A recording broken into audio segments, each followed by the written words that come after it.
So Ms. Bauer, Mr. Martin is not delegating today? Mr. Martin failed to get back to us. We did advise him that it was unfortunately a late delegation, and he could confirm that he received it, but we haven't heard back from Haven't him. heard back, so okay. So we will not be considering it on table, you just didn't hear back from him. Okay, thanks.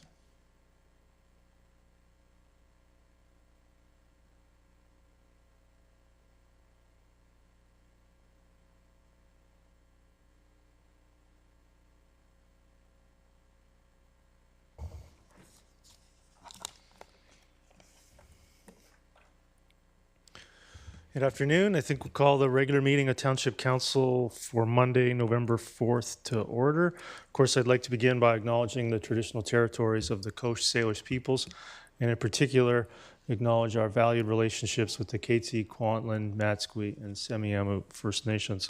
With that, I'm going to move the agenda amended to remove the delegation C1, which has been deferred to a future date, and to defer item G2 to December 2nd. Is there a seconder to that? Seconded by Councillor Rent. Is there any discussion on A1 as amended? Councillor Martins. Yeah, could I ask the reason for the deferral of G2? I think it's better to appropriate to discuss it on December 2nd. Okay. That, call the question on A1 as amended. That carries unanimously. Get a motion to adopt the minutes of October 21st. Moved by Councillor Bailey, seconded by Councillor Rent. Is there any discussion on that? Seeing none, call the question on B1. That carries unanimously. Go straight to presentations from the Langley Community Health and Hospital Foundation. Heather Scott, good to see you here today. Yeah, please go ahead. Thank you for having me. I'm very happy to be here. I woke up this morning and went, oh, I've got to come visit the township. And so I apologize if I've forgotten the appropriate greeting, but Mayor and Council, thank you for having me. Thank you for this time together. And for those of you who were able to come to our gala on Saturday night, thank you so much for being there. It was great to have you in the room. And I don't know the numbers yet. I will report back on that as soon as we have them, which should be probably by tomorrow. And so really, I'm here today because I want to make a point of at least once or twice a year coming and reporting back on the progress of the foundation, what we're focusing on, just as a point of opening up conversation, making sure that we're in conversation and you know what we're working on, and our role is building partnerships. So I think somebody has a presentation, or am I? Okay. Thank you. Can everyone, you've got that on your screen? And I'm just going to leave it like that, I think. Here we go. All right, so just as a reminder, the foundation, our vision is really that Langley has the resources for health that it needs. And our mission as a fundraising organization really is about building partnerships, including partnerships with you in order to accomplish some of the goals. And some of the things we've been talking about recently is really around our hospital and our population growth. And so currently, I just want to really point out that the last expansion to the hospital was in 1965 when we had 20,000 people. And we had 9.2 beds per 1,000 people. And so what's important to know about this particular number is that the Canadian average, which is considered low among developed countries, is 2.5 beds per 1,000. And Vancouver Coastal, by comparison, has 3. So right now we're sitting at about 1.2 beds per 1,000 people. Last November we had an investment in beds, and what that really means is when we're talking about beds, we're talking about the full-time staff to support those beds: lab, physio, nurses, physicians. It's not just the bed, as you can well imagine. So the concern, of course, is that by 2040, with the population growth that we're anticipating of 240,000 without further investment, we will have less than 1 bed per 1,000. So a lot of folks might say to you, well, what about the Cloverdale Hospital going in? So that hospital is scheduled at 166 beds, well needed, half of which will be cancer care beds, well needed. But when we consider the growth of the Surrey population, by 2046, it'll be over 1 million people they too will be still at 1 bed per 1,000 people. And so I would say, as a council, really it's important that you're aware of that, and we keep this top of mind for our community. Additionally, our Langley's population has a very high percentage of folks 65 and over compared to the BC average, which is around 18 to 19%. This number is expected to grow by 149% by 2040. Currently, our campus, now we're not the only long-term care, we're not the only, we don't have the only campus, of course, for long-term care in Langley. We have 200 beds, and on September 19, an additional 300 were announced, which is phenomenal for our community. But there is a shortage in Fraser Health as a whole of 8,000 beds. So just keeping that for some context as we try to navigate healthcare in the next couple of decades. So in terms of partnerships, the Fraser Health, of course, is one of our primary partnerships. Our hospital has an equipment need of $30.5 million, and of that, a priority has been placed on $2.6 million. Of that, of course, 2 of our x-rays at $1.1 million are top of the list. In addition, the foundation provides for staff education and appreciation. It's important to know that as Fraser Health has no funds for staff appreciation. That is all done through the goodness of the hearts of our donors. And of course, we also invest a fair amount in capital. You'd be aware most recently of the ER and the MRI. And of course, last year we renovated the spiritual space. In terms of community health services, Encompass has been our primary partnership, and we have been doing this kind of work through partnership. Sorry about that. To date, my goal would be in the future that we don't necessarily have to partner directly, that the organization actually has endowment funds that we are able to distribute grants to some of the extraordinary organizations in our community that are impacting the health of our community. When I say health in this context, I'm thinking about health in terms of food security, in terms of poverty reduction kinds of strategies that are social determinants of health. So Foundry Langley, and we've just completed the fundraising for the new Child and Youth Advocacy Center, such that Encompass can begin working on renovating that space and creating that service for our community. In addition, the foundation funds the Home from the Hospital program for Langley Meals on Wheels. So this is a discharge to patients and enabling them to have the food that they need, the hot meals they need to recover at home and not return to hospital. So that program is on the rise in Langley. Sorry, the Home from the Hospital program and Langley Meals on Wheels, as I'm sure you're aware of. In terms of 23-24 accomplishments, I think Aspire is really the top of the list on that one. And I want to thank the township, both council and staff, for their support, real partnership in making sure that that building was realized. In addition, we provided $1.2 million in contributions to the hospital, including, as I mentioned, the new spiritual space across from the MRI on the first floor.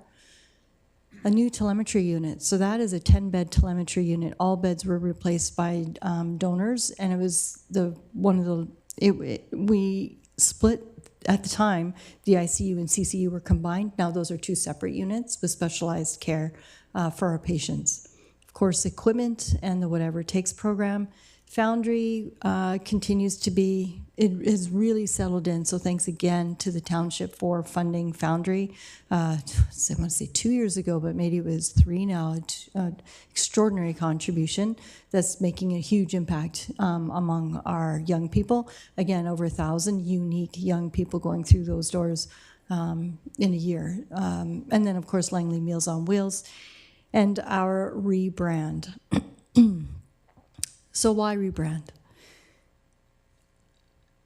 As we moved into working in community, we wanted to align our brand with our mission. So this wasn't a change in our mission. Our mission was always that we would support community healthcare needs in the hospital and in the community. Sorry, healthcare needs in the hospital and in the community. And so this was really about aligning our name and our look with who we are growing into.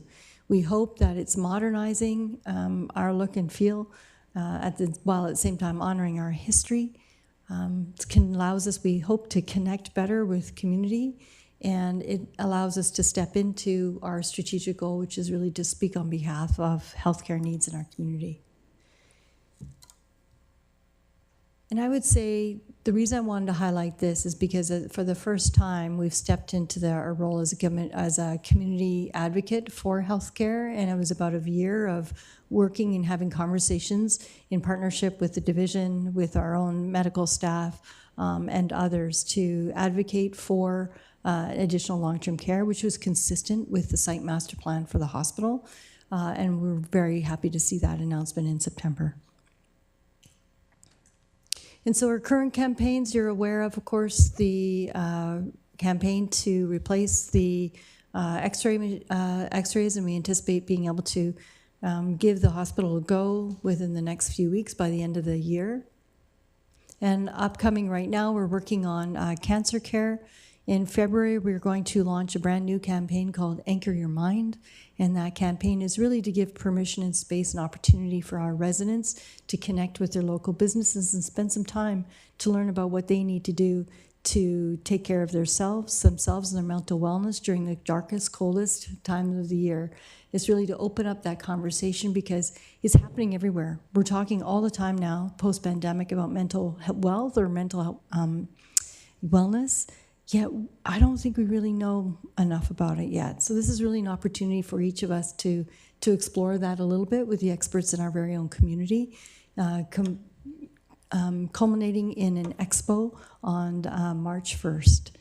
And then our Giving Hearts Gala will be around Visaki this year and looking at seniors care right now for that committee. And so I'm trying to get within a short period of time. My ask is if we could, as a group, continue to keep healthcare top of mind for our community. We really appreciate your support in that. And if there's any questions, I'm happy to take them. Yeah, thanks for that. Appreciated that. I appreciate it's not 20 minutes because I think everybody on council and the community is so well informed about everything that the foundation has done for many years. I know I certainly am.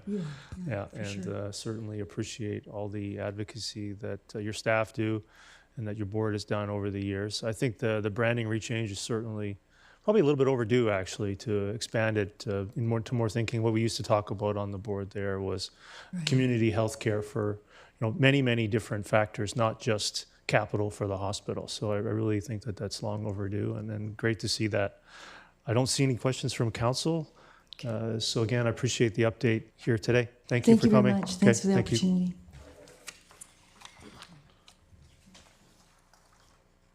Okay, items, reports to council. E1, Agricultural Land Commission application number 100460. Moved by Councillor Rent, seconded by Councillor Bailey. Is there any discussion on E1? Seeing none, call the question on E1.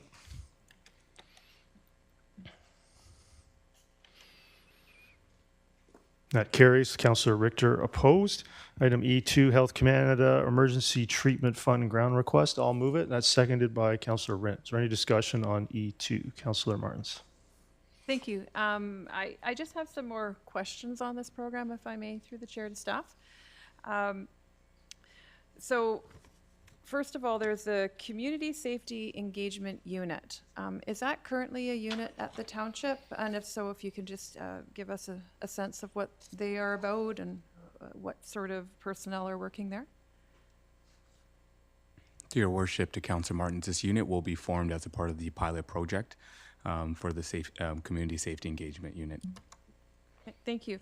And I just reading through, it says terminology includes officer and partnering outreach workers. So I'm assuming that the partnering workers are from other agencies like the nonprofits or perhaps RCMP, et cetera. Could you elaborate on the term officers?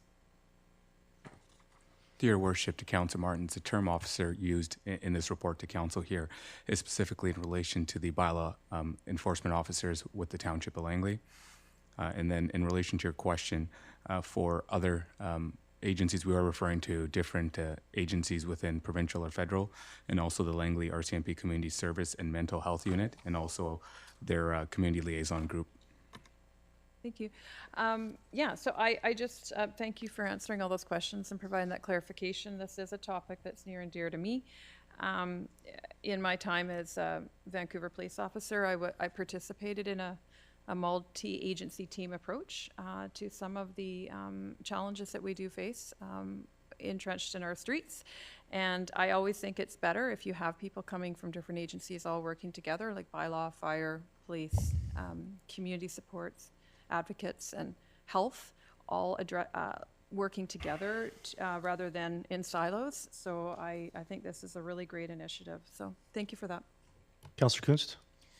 So as a pilot project, do you know what the likelihood of us being able to maintain that pilot project would be? Like, what does that look like?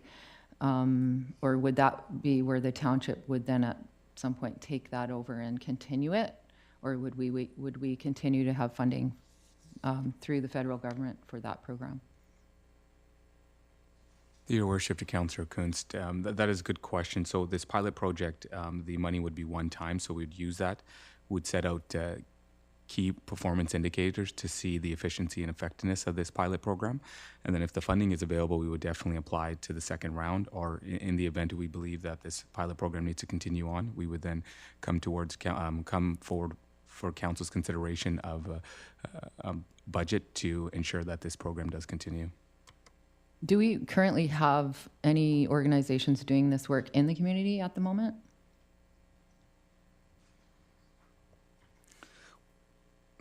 Your Worship, to Councillor Kuntz, well, technically speaking, the bylaw enforcement officers do have substantial experience addressing some of these community needs, and then we would then defer to the Langley RCMP's Community Service and Mental Health Unit, and also their liaison groups, and whether there's any other programs within the fire department or different agencies, whether the nonprofits that may try to address some of these concerns in relation to providing at-risk individuals essential services. Okay, thank you. Seeing no other discussion, call the question on E2. That carries unanimously. Bylaws for first and second reading, official community plan amendment, rezoning application number 100287, bylaw number 6043-6044. Moved by Councillor Rint, seconded by Councillor Pratt. Is there any discussion about F1? Seeing none, call the question on F1. That carries unanimously. Bylaws for first, second, and third reading, highway closure, dedication, removal, and disposal, bylaw number 6068. Moved by Councillor Rint, seconded by Councillor Pratt. Is there any discussion on G1? Seeing none, call the question on G1. That carries. Councillor Richter opposed. Bylaws for consideration at third reading, official community plan amendment, rezoning application number 100237. Development permit number for final adoption at 101350, bylaw number 5975. Moved by Councillor Bailey, seconded by Councillor Pratt. Is there any discussion on I1? Seeing none, call the question on I1. That carries unanimously. Items from prior meetings, J1, official community. Your Worship. Oh, yes, we need to do the development permit. Get a motion to approve development permit number 101350, moved by Councillor Pratt, seconded by Councillor Rint. Any discussion on the development permit? Seeing none, call the question on I1, development permit. That carries unanimously. J1, official community plan amendment, rezoning application number 100286, bylaw number 6055-6056. Is there any discussion on J1? Councillor Bailey, go ahead. Yes, I'd like to move an amendment to this. Okay, we need a mover first. It's deferred, right? It was deferred. It's deferred, so it's back on the floor, no? The way it was deferred, it was actually a deferral motion before the first and It second was when we taken. did the agenda option, I believe, right? Yes, so we yes, do need a so we first and need second. You need a first mover and second. Moved by Councillor Pratt, seconded by Councillor Bailey. So I have two speakers. I can come back to you, Councillor Bailey. Please. Councillor Martins. Yeah, thank you.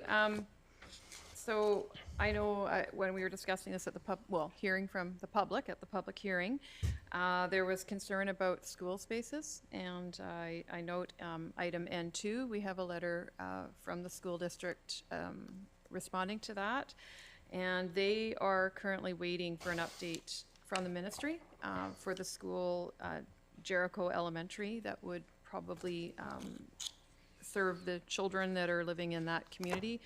I'm just wondering if it's maybe appropriate that we defer this decision, or given timeframes, maybe it'll line up. So anyways, those are my thoughts, if it's appropriate, but I think I would rather hear Councillor Bailey's amendment before I move any sort of motion in that regard. Councillor Bailey? Yes, Ms. Bauer, can you put that up, please?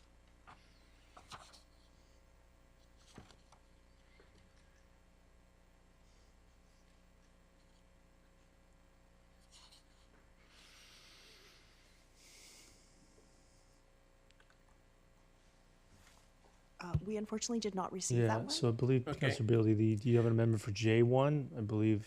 Yep. So amend Schedule 14. No, that's a different bylaw, Councillor Bailey. That would be for the Oh, okay. next item, J3. So you have no amendment for J1 then? Just want to confirm. No. Yeah, just J3. Yeah, okay. Councillor Pratt.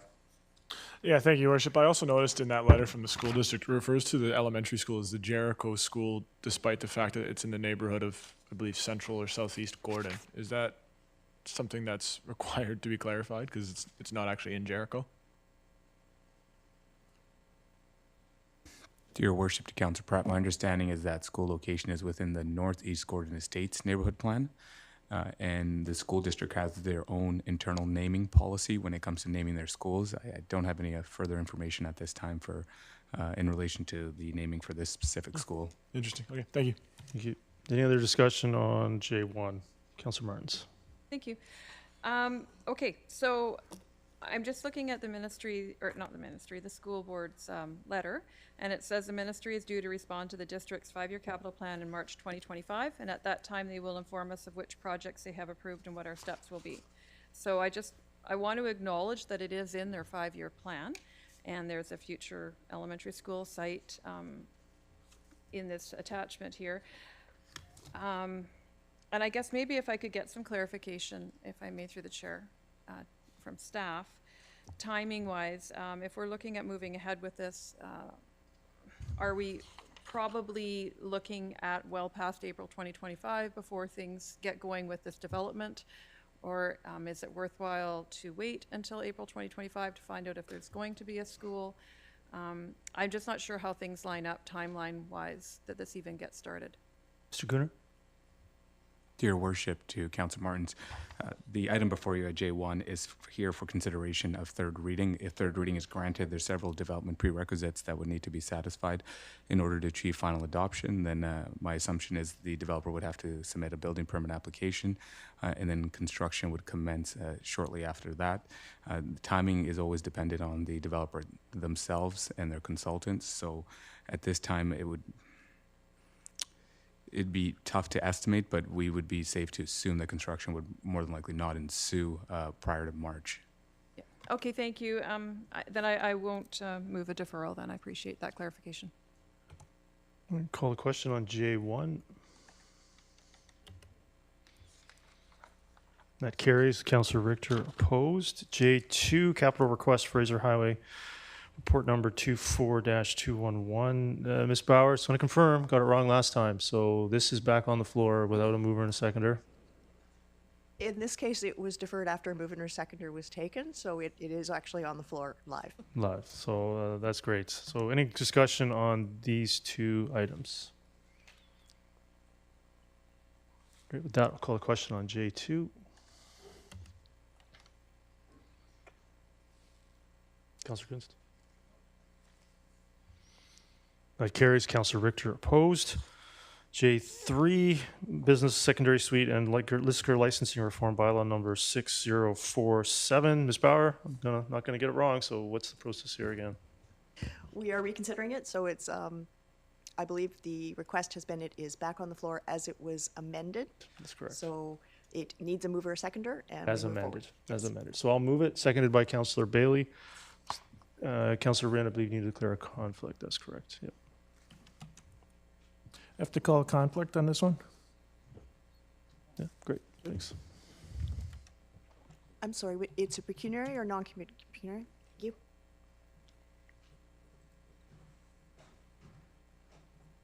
Great. Councillor Bailey? Yeah, I'd like to move an amendment on this one. Could you bring that up, please? Yeah, thanks. I'll get a seconder for that.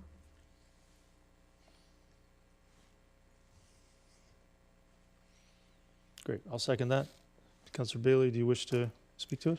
Yes, I've been contacted by a couple of people who are caught up in under the manufacturer licensing, and they have to go through an awful lot of very expensive and, in my opinion, unnecessary things. For example, to simply change their hours of operations. So this will affect mainly some very small businesses within the township, and make it a lot easier and a lot more affordable to make these changes. Great. Any discussion on this amendment?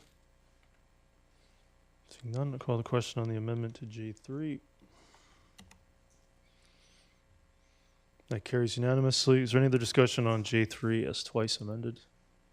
No. Call the question on J3. That carries. Councillor Richter opposed. Could you get Councillor Rint back for me, please? Does anybody wish to make a mayor and council report? Councillor Bailey, go ahead. Just in case anyone thinks I forgot to shave today, I want to give a reason why I've got some hair on my face, and that is because this month is not November for me, it is Movember. And it is in recognition of men's health.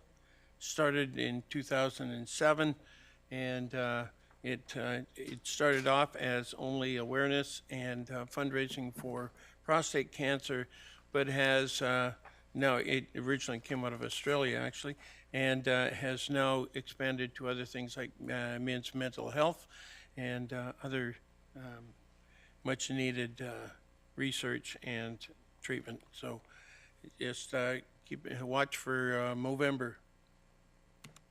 Anybody wish to make a Metro Vancouver regional report? No. Anybody have any discussion on items N1 to 5? Right, we'll move on to other business. Item P1, I'll move it. Seconded by Councillor Rint. Is there any discussion on P1?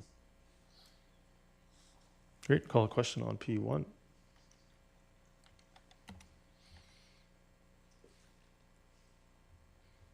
That carries. Councillor Richter, Councillor Kunst opposed.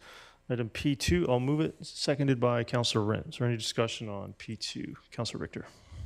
Yeah, why exactly is this necessary? Like what problem is it addressing? I believe it's addressing for council to consider the condition of 228th Street. Okay, but have there been complaints about 228th Street? I believe there have been some meetings and discussions about some residents who would like to see it upgraded, yes. So has all of council been informed about these discussions? I believe it's up to residents to contact members of council they wish to contact. Thank you. So that, call the question on P2. That carries unanimously. Item P3, I'll move it. Seconded by Councillor Rint. Is there any discussion on P3? Councillor Richter. Yeah, again, why is this needed? I believe the motion in this case speaks for itself to look at some staff time reductions and process refinements. Okay, now what exactly does that mean, especially in terms of council access to information during the budget process? Mr. Cooner? I believe that's statutorily required, so. Yes, through your worship to Council Richter, there's certain statutory requirements that in relation to the budget process. However, there was a council policy that kind of defined the exact timelines and steps, but there's certain concerns from the staffing perspective that the timing may not be addressed, and Ms. Ruff may be able to comment more on the details.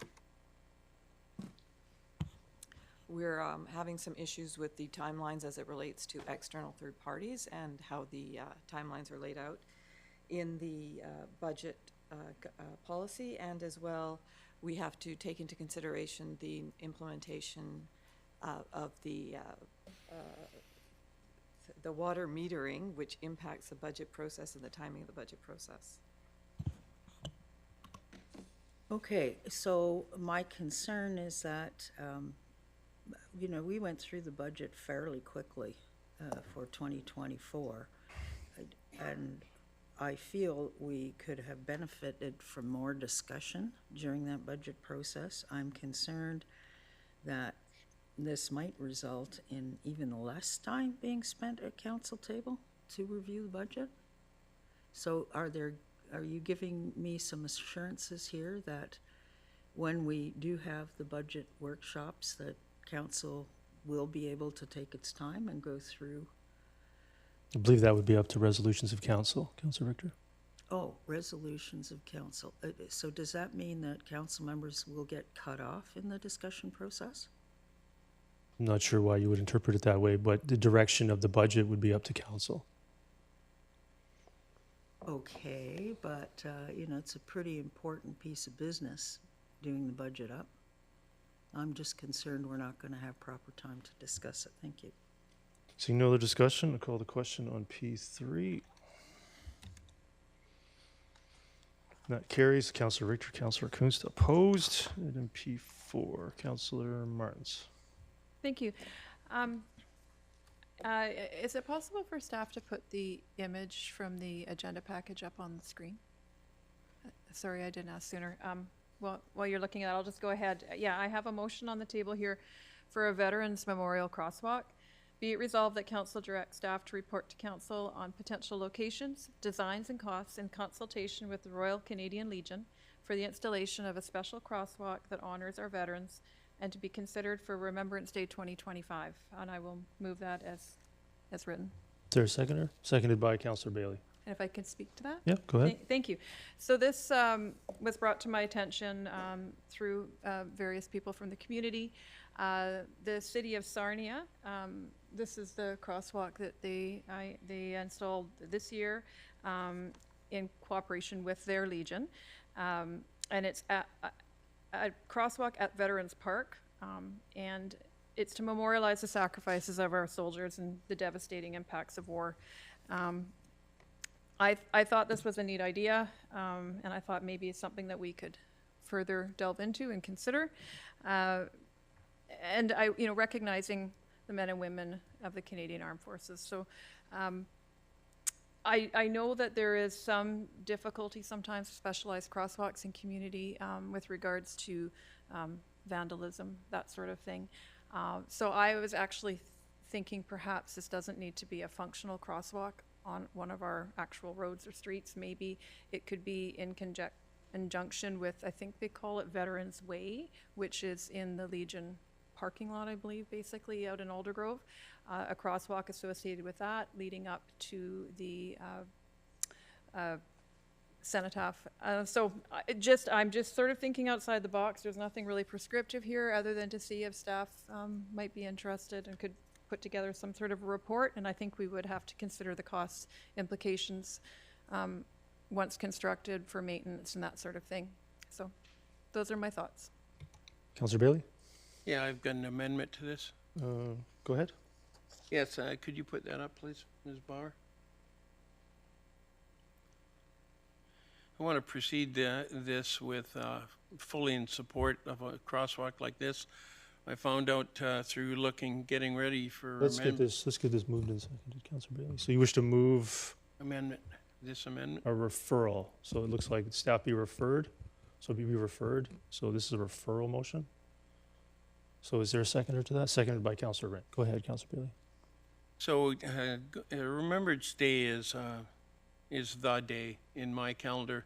I was raised on a street of veterans, and my father and grandfather were veterans, so I fully support a crosswalk like this. But the reason I'd want to refer this is I also have been thinking about other crosswalks, such as recognizing the importance of truth and reconciliation, dealing with Indigenous and other very pertinent things that we could use. I've seen a couple of Indigenous crosswalks like this in other communities, but there are other issues, and I think and I want to keep to the timeline of 2025 most definitely to do this in a comprehensive way.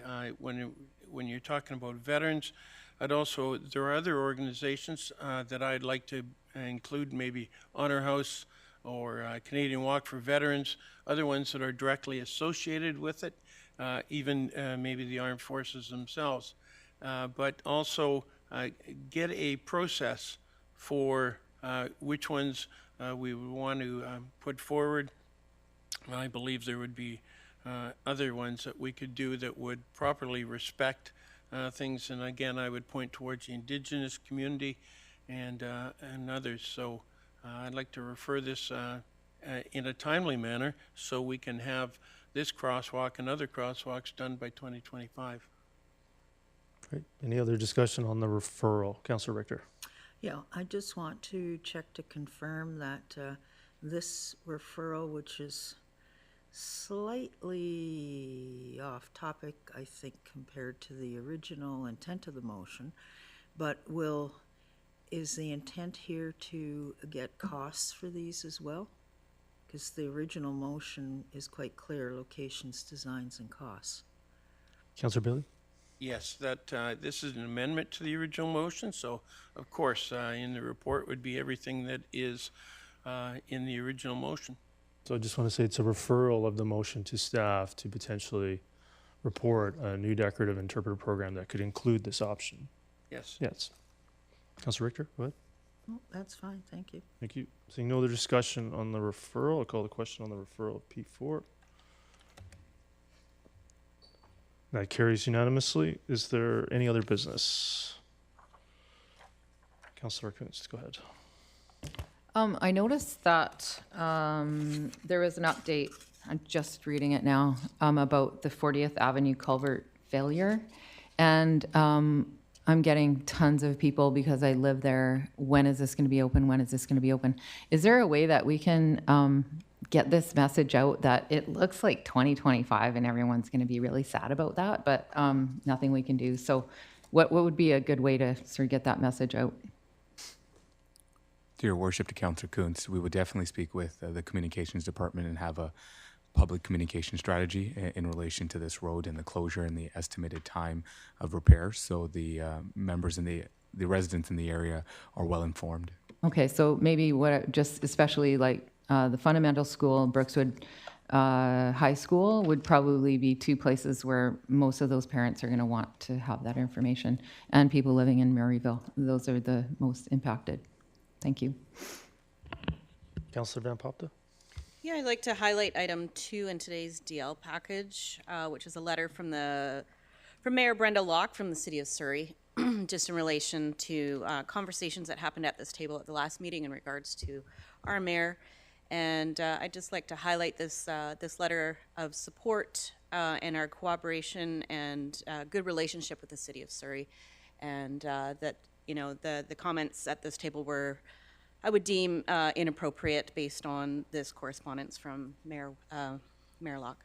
Thanks. Yeah, thank you. I concur. So I was quite happy to see this letter clarifying City of Surrey's position. Mayor Locke was quite clear that she and her council speak for the City of Surrey, not Councillor Richter and the two other councillors that voted in favor of demanding an apology for comments. They don't even know what I said. So I'm going to read the letter. As the mayor of the City of Surrey, I am writing to provide feedback regarding a comment made by a member of the Township Langley Council. I was disappointed to hear accusations regarding Mayor Woodward's comments. While the persons making the statement were not present at the event on October 4th, 2024, it surprises me that they would provide comment. Whereas I would never speak or purport to speak for another elected council, I would expect the same courtesy in return by others. I would also like to take the opportunity to acknowledge the goodwill that exists between the City of Surrey and the Township of Langley. The alignment, affiliation, and collaborative approach that Mayor Woodward and Council and the City of Surrey Mayor and Council have developed is effective. We are delivering for results on critical issues that the City of Surrey, the Township of Langley, and the residents of the south of the Fraser are benefiting from. Mayor Woodward and I have a positive working relationship rooted in mutual respect, and I look forward to continued collaboration and growth in our dynamic communities. Please don't hesitate to call me if you have any questions. So the three members of council that voted to demand an apology for comments they didn't even know about, I would suggest you reach out to Brenda Locke directly and express your concern. Is there any other business? Nope, with that, get a motion to terminate. Moved by Council. Do you have any other business? Councilor Martins, go ahead. Yeah, so I actually want to respond to that. And sometimes I think when people express that they're offended, I think it's actually appropriate to acknowledge the offense and apologize that they were offended.